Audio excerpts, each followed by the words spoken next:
Dymphna. Dymphna is a Christian saint honored in Catholic and Eastern Orthodox traditions. According to tradition, she lived in the 7th century. She was murdered by her father. The story of Dymphna was first recorded in the 13th century by a canon of the Church of Aubert of Avranches at Cambrai, France. It was commissioned by Guillard of Laon, the Bishop of Cambrai, 1238 to 1248.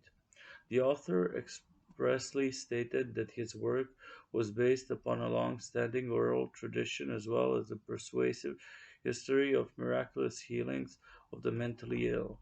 Dymphna's name derives from the Irish dam, poet, and suffix a, little or feminine, therefore meaning poetess, is also spelled Dymphna, Dymphnar, Dymphna, or Damnat, the latter closer to the Irish spelling Damhite. Story of her life and death. According to Catholic and Orthodox tradition, Dymphna was born in Ireland in the 7th century. Dymphna's father, Damon, was a petty king of Oriel. Her mother was a devout Christian. When Dymphna was 14 years old, she consecrated herself to Christ and took a vow of chastity. Shortly thereafter, her mother died. Damon had loved his wife deeply, and in the aftermath of her death his mental health sharply deteriorated. Eventually, the king's counselors pressed him to remarry. Damon agreed, but only on the condition that his bride would be as beautiful as his deceased wife. After searching fruitlessly, Damon began to desire his daughter because of her strong resemblance to her mother. When Dymphna learned of her father's intentions, she swore to uphold her vows, and fled his court along with her confessor, Father Gerebernus. Two trusted servants and the king's fool, together they sailed towards the continent, eventually landing in what is present-day Belgium, where they took refuge in the town of Giel. One tradition states that once settled in Giel, Dymphna built the hospice for the poor and sick of the region. However, it was through the use of her wealth that her father would eventually ascertain her whereabouts, as some of the coins used enabled her father to trace them to Belgium. Damon sent his agents to pursue his daughter and her companions.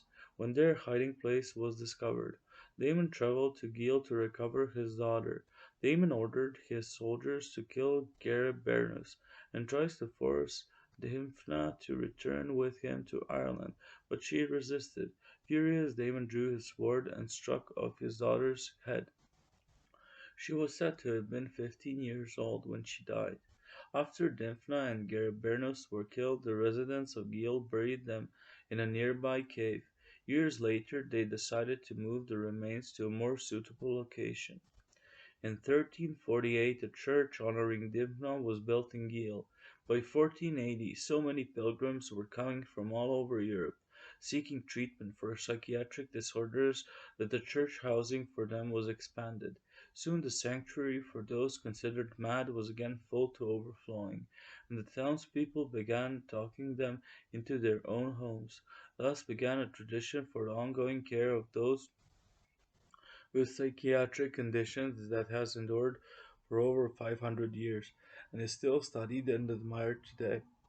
Patients were and still are taken into the homes of Giel's inhabitants, never called patients. They are called boarders and are treated as ordinary and useful members of the town. They are treated as members of the host family. They work most often in menial labor, and in return they become part of the community. Some stay a few months, some decades, some for their entire lives.